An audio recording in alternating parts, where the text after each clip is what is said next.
ఏ బిష నా పిల్ల ఊరెళ్ళిందో ఇంకేముంది చేపలు ఫ్రై దోసగాళ్ళు దావత్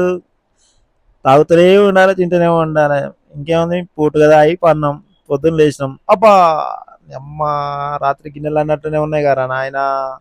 ఎవడు తోమాలిరా ఇవన్నీ ఏం కర్మ పట్టిందిరా తోముకోవాలి ఇక తప్పదు ఏం చేస్తాం హా, అయ్య బాబు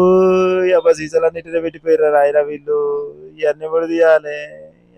ఏదో సరదా అనుకుంటే నా దూలు తీరుతుంది కదరా నాయన ఇల్లు ఉక్కోవాలి ఆ, మళ్ళీ మీదకి వెళ్ళి ఇచ్చి ఇల్లు తుడుచుకోవాలి కిరాయి ఇల్లు మంచిగా లేకపోతే వాళ్ళు ఊకోరు బయటికి వెళ్ళి కొడతారు అమ్మో మన వల్ల కావు నాయన ఇప్పుడు ఫోన్ చేయాలి హలో నువ్వు లేకపోతే ఇల్లంతా ఎట్లనే ఉందబ్బా నువ్వు ఆ రేవంత్ రెడ్డి ఫ్రీ బస్ ఎక్కి రేపు వచ్చే ఇంటికి వచ్చాయి దప్పునొచ్చాయి బాగైందా ప్రతిదానికి ఓవర్